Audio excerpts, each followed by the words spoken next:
Hello bookworms! Today I'm going to be sharing my best books of 2024 list. So I read a total of 168 books in 2024, which is pretty good. I mean, it's really good. I'm not upset about that at all. I've had some years where I've hit 200, but I had a lot going on this year, plus I moved and sold a house. So that was a big time chunk. And then in December, I had not very much reading time at all because we ended up hosting just so much of the month, which was, and also unpacking, getting the house in order, making things ready. So that took just a lot of time. And yeah, so I'm definitely very happy with the amount that I read. I think, I definitely read a lot. No complaints, but not every book can be the best book. So today we're going to be talking about the ones that are the best books.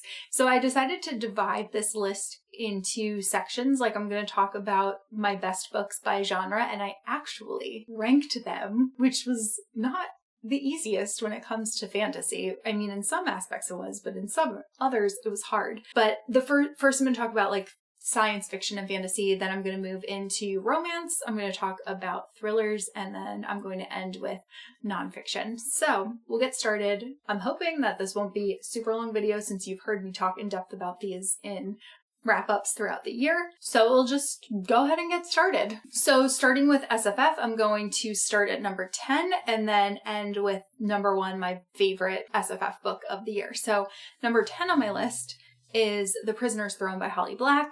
This is the second book in the concluding novel in the Stolen Heir duology, and I really enjoyed this one. In this one, we went back to the POV that I was anticipating in the first book. I got everything that I wanted out of this book that I didn't get out of the first book in the duology. So this one really pleasantly surprised me. I went in with lower expectations since I didn't love the first book in the duology very much, but then this one I ended up just adoring. We got to see way more characters from the Folk of the Air trilogy, which I am totally here for. So really enjoyed this. Love being back in Holly Black's world of fairy. I think that she writes fairies unlike anyone else. So I really enjoyed this. It was just everything that I had wanted. Really fun, really solid conclusion to the duology, and really wish that the first book would have been more like this book. Number 9 on my best books list is The Crimson Moth by Kristen Ciccarelli. This is the beginning of a YA duology about a witch and a witch hunter who have a fake dating kind of romance happening. They're both hoping to get information out of the other one. One of them is a socialite, but she is also a witch, and she's been kind of going undercover and saving witches because witchcraft is outlawed in the society. The other one is a witch hunter who thinks that this socialite might potentially be the Crimson Moth, who is the person that they've been looking for that has been saving all of these witches. And I just felt like both of them had such well-developed backstories.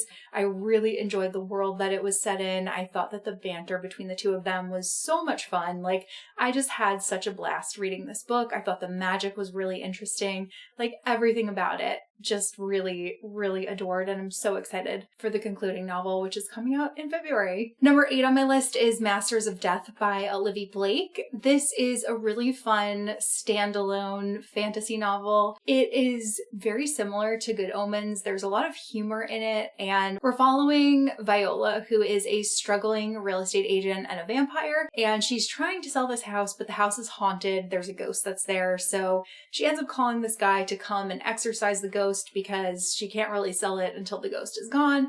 But it ends up that there is this whole unexpected plot that is happening. And Viola and Fox is the guy that she invites to exorcise the ghost. He's actually a fraud, but when he comes, they end up getting involved in this whole quest that I just never, ever foresaw coming. I thought that the majority of the novel was going to be about Viola really trying to sell this house and get rid of the ghost, but there is just so much more to this one. I thought it was super well written. I really liked all of the jokes. It made me laugh many times, and I had a really fun time reading it. So this one definitely made my list. list. Next on my list is actually a duology, and that is the House of the Dead duology by Nikki Palcretto. So first up is Bonesmith, and then the conclusion is Ghostsmith. And I read both of these this year, and I really enjoyed both of them. I think that they were really excellently written.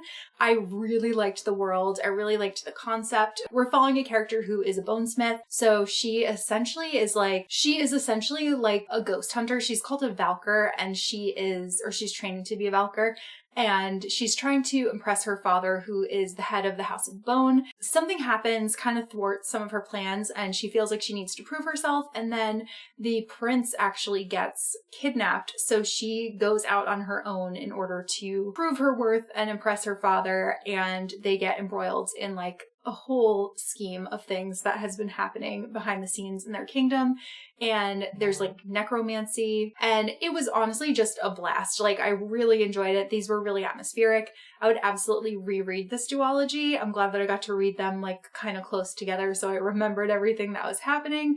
But I just thought that it was so fun, and it even made me want to give Gideon the Ninth another chance because this series is compared to it, and I really loved this series. Number 6 on my list is also 2 books. So it's Dungeon Crawler Carl and Carl's Doomsday Scenario, which are books 1 and 2 in the Dungeon Crawler Carl series. Unfortunately, I only got the first book before they changed the covers. It got picked up by a traditional publisher. I think the new covers are fine, but I really like these old covers. Like, I really like old school fantasy art. This to me is so much cooler than the black and neon cover that it now has. So I refuse to buy the rest of the books in the series. I've been listening to them on audio anyway, so it's fine.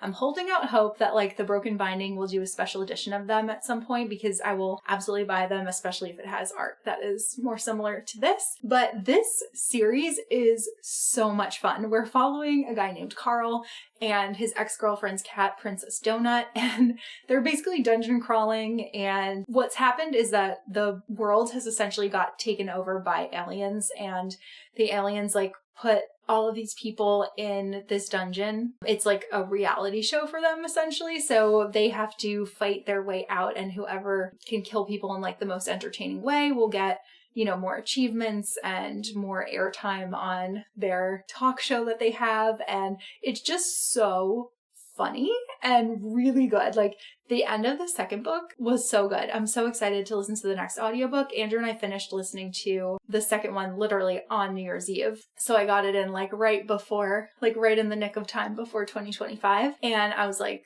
we have to plan another puzzle so that we can listen to the next book because it's so good. So I'm very much looking forward to reading more of these, but I just, again, really hope that we can get better covers in the future so that I can have a set of these on my shelves. So hitting the halfway mark, number 5 on my list is Project Hail Mary by Andy Weir. I finally read this book this last year. I listened to the audiobook, really, really loved it. This is one of those books that I wish that I could go back and like read again for the first time because it was so good. Again, I feel like Andy Weir just infuses so much humor into his writing, but it's still technical and mathematical and scientific. And I just have loved both of the books that I've read by him. I still have to read Artemis. That is one that I have on my TBR for 2025. But yeah, really, really enjoyed this one. I just thought it was such a fun time, and I highly recommend the audiobook again of this if you haven't checked it out yet, or even if you have, like, it's just such a fun way to listen to the story. Number 4 on my list is Empire of Silence by Christopher Ruocchio. I loved this book so much. This is the first book in the Sun Eater series. I just had such a blast reading it. I really like this style of storytelling where everything that's happened in the series is something that has already occurred, and our main character is like reflecting and recounting and retelling his story and setting the record straight for some things that are not correctly portrayed. And then unfortunately I read the next book and I struggled so much with it. It took me so long to get into the second book in the series, so that's why that one's not on this list. It's just Empire of Silence here. But I'm going to try book 3 and see if my feelings are going to change at all, because when I was making my list, it kind of made up my mind, because I was like, I love this book so much, and for this to be not only on my list of best books, but in my top 4, I really owe it to myself and to the series to give book 3 a shot and see how it goes. Because once I hit the 75% mark of book 2, I did end up really like loving it and thinking that it had such an explosive ending. So I'm curious to see where it's gonna go, and yeah, I'm gonna do it. I love this one though, so at least there's that. Coming in at number 3 on my list is Warbreaker by Brandon Sanderson. Finally read Warbreaker this year, which is so exciting because I feel like this was one where anytime I had said, oh, I haven't read Warbreaker, people could not believe that I had not yet read Warbreaker. And I don't have to get that reaction anymore.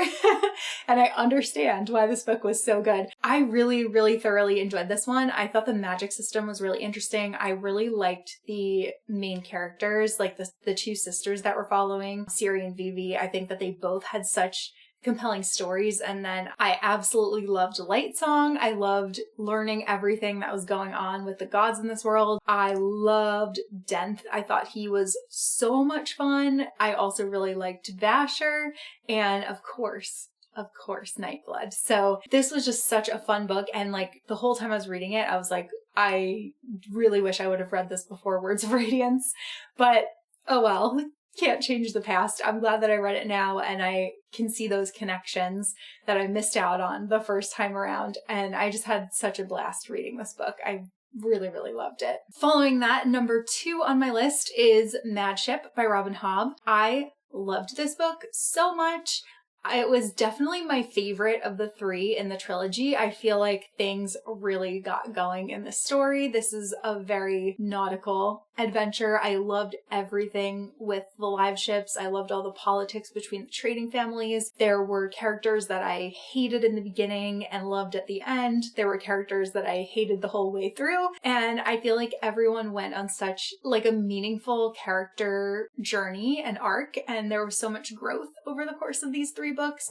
And I just like truly enjoyed my time in this world, like so much. It was exactly what I needed and wanted. And I read it right in like, I think January, February, March, maybe January, February, March. I think I read one per month, which is like, you know, when it's really cold in New York. So it was really fun, like as an escape into like a, you know, just like being on the ocean. Like it was just so much fun. And I actually went to Isla Morada in March, and that was really fun to finish up reading the last book in the series while I was there, which I found slightly disappointing. There were things that I loved about it. There were things that I didn't love about it, but the second one is definitely the one that holds my number 2 spot because this one is the best in the series. And then finally, if you've been watching my channel at all this year, it will come as no surprise that absolutely number 1 book on my list for best books of the year is Game of Thrones by George R. R. Martin. This is the first book in the Song of Ice and Fire series,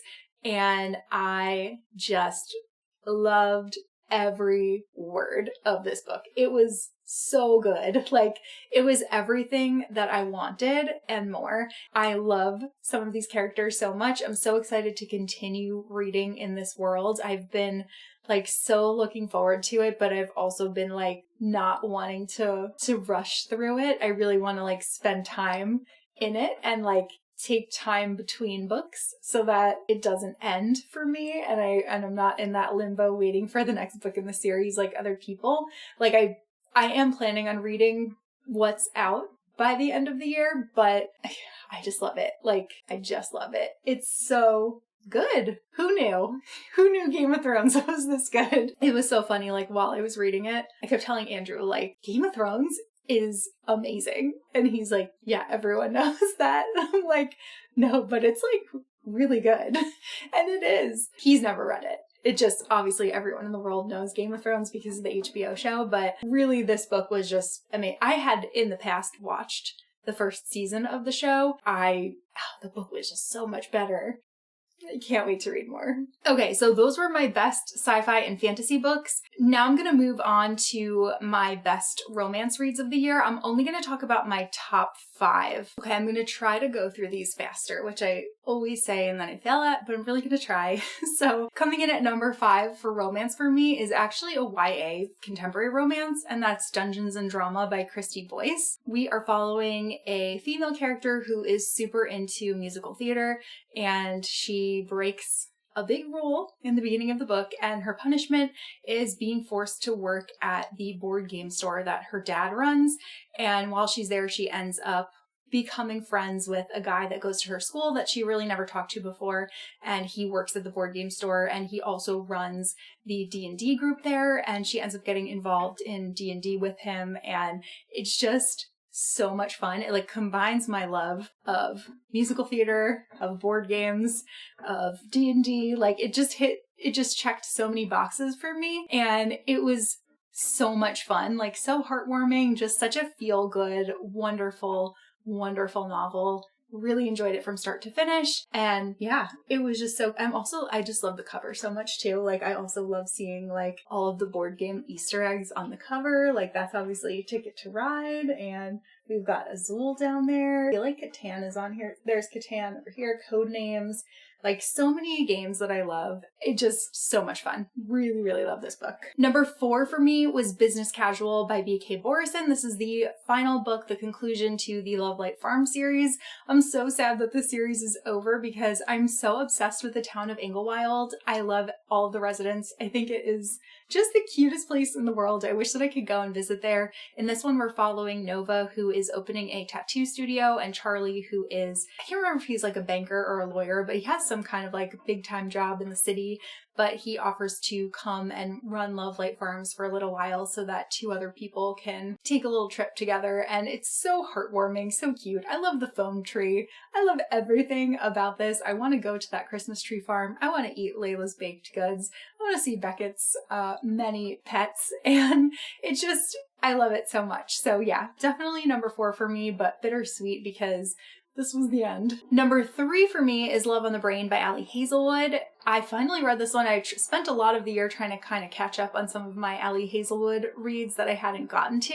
This one, we are following a woman who gets hired or contracted really by NASA to help develop this helmet for astronauts, and she's working alongside a guy named Levi, and the 2 of them are just so cute. It's in typical Ali Hazelwood fashion. It is an enemies to lovers romance, and I just really love the relationship between them. I love the banter between them. I love the very silly hijinks that occur. I love her assistant. I think that their dynamic is so much fun. This had like a bit of a surprising scene toward the end, which is not something you really see in romance, but I really just like enjoyed how everything wrapped up. Most of her books are about women in science, and that just is something that I can get behind, so I eat these up. Number 2 on my list is Funny Story by Emily Henry. This is another book that I just really loved. I've loved most of Emily Henry's books. The only one that I really didn't love was People We Meet on Vacation, and it's partially because friends to lovers is a trope that I just never really, I've never read one where I'm like, that is my favorite in the series. It's always the other tropes that get me more. So that doesn't have anything to do with Funny Story. Funny Story sounds like it has such a convoluted plot because we're following a character who is engaged to be married, and then while her soon-to-be husband is on his bachelor party, he comes home and tells her he realized that he was in love with his childhood best friend. So her fiance becomes her ex-fiance, and he starts dating his ex-girlfriend. Our main character, she really moved to, I think it's Michigan, for him. She really doesn't have anything else going on for herself here. She does have a job at the library, the children's library, which really enjoyed that aspect of it. But because she doesn't really now she doesn't have a place to live because everything essentially belonged to him. All of their friends were his friends. She ends up moving in with the ex-boyfriend of her ex-fiance's new girlfriend. So very complicated, but the 2 of them end up living together, and it is 100% Nick and Jess from New Girl. Andrew and I just rewatched all of New Girl earlier this year, so having that fresh in my mind, I could especially see the parallels between Nick and Jess and these 2 characters. I just thought that it was really fun. I really liked it. It had a lot of emotional depth. Miles works at a winery, and I just really liked, again, I said Daphne works at a children's library. I thought her job was really fun, her dynamic with her coworkers, and I loved seeing the 2 of them get closer, and it was just so heartwarming. And then the number 1 romance on my list for the year is Love Theoretically by Ali Hazelwood. This is another one that I was catching up on. Really, really enjoyed it. This is my favorite book that Ali Hazelwood has written so so far. I really liked how scientific this one was. I felt like it really delved into even more science than any of the previous books that she's written. And I really liked the enemies to lovers relationship. There was one scene in particular in this book that anytime I think about it, like I still laugh out loud. It just was so funny to me. And I have a friend who is actually reading it right now, and she texted me when that scene happened too. And I was like, yes, I still think about that. It's just so good. So that, and then there's also another like very epic scene in here because some insight into characters that are also in the Ali Hazelwood verse. So I had so much fun with this one. I just really, really, really enjoyed it. And I really just love all of the like positive messaging that Ali Hazelwood infuses when it comes to women in science, women in academia, and just thoroughly loved this book. Okay, then moving on to thrillers. All of my thrillers are still in boxes because I have not yet built the shelf where thrillers are going to live. So these I will go through really quick and I'll just insert some graphics for them. So coming in at number 5 is The Housemaid by Freida McFadden. This is just such like a fun, quick read. I wouldn't say it's anything like revolutionary or anything like new that you haven't seen before, but it's compulsively readable and I couldn't put it down. I read it in a day and I just had a really good time with it, so I felt like it needed to make my list. Number 4 is Such Charming Liars by Karen M. McManus. This one, again, really fun. I've really enjoyed a lot of Karen McManus's YA thrillers, but this one was very different than anything she's ever written before. This one had like a heist story. It really kept you on the edge of your seat throughout the entire thing. You didn't really know like what was going to happen next, and the stakes were pretty high, and I was just really pleasantly surprised by the course of this novel and everything that happened. And yeah, this is another one that I read super quick. I feel like thrillers usually like I can't put them down, so I do tend to read a lot of them quickly, but whenever I read them in a day, that's like a very good sign. Oh, I guess I should say this is thrillers / horror. So number 3 on my list is The September House by Carissa Orlando. This is a horror novel and I read it in September specifically because of the title. I just thought this was so much fun. This is a book that follows a woman who is living in this really old Victorian house, and there are all these like ghosts around, but everything gets the worst around September. Like everything just escalates and escalates. So her husband kind of goes missing, and her daughter wants to come and like try to figure out what happened to her dad. But her mom's like trying to put her off and like get her not to come because it's about to be September and she doesn't want her daughter to see like everything that she's been living through. I loved how matter of fact she was about everything that was happening around her, like all of this chaos, and she would just be like, oh, that's just, the walls are just bleeding again, like, I'll just clean them tomorrow and I hope my daughter won't see them. So I just thought it was like so funny, and then I really, really loved the messaging at the end. Like it had like so much impact, and I still think about it, which I think is the mark of a really good book. So this one absolutely deserves to be on my list. Number 2 on my list was Listen for the Lie by Amy Tintera. I feel like I'm starting to lose my voice, so maybe I will speed up now. This one was really fun. I really liked the podcast element to it.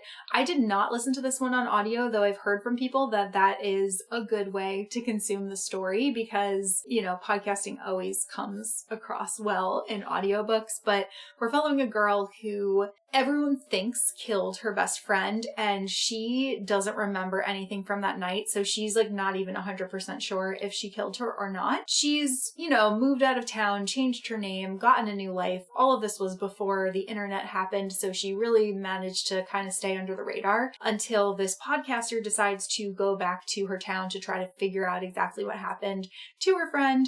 And, she immediately gets fired from her job. She ends up going back to her hometown, getting to know this podcaster and delving into her past to try to find out once and for all what it was that happened. And I just really enjoyed it from start to finish. I thought it was really fun. I really liked the main character. She was so sarcastic, and she obviously like made people uncomfortable because everyone thought that she was a murderer, but she battled that uncomfortableness with sarcasm, and she would just say things to make people even more uncomfortable because that was like how she could amuse herself being in that situation. So I just thought it was a lot of fun. And then the number one thriller that I read last year was definitely They Never Learn by Lane Fargo. This is a dark academia thriller and I really enjoyed it. We are following a college professor who every year picks out like a man that did like one of the worst things that you can imagine. And she just kind of is cleansing the world of these bad men. And she's never gotten caught, but she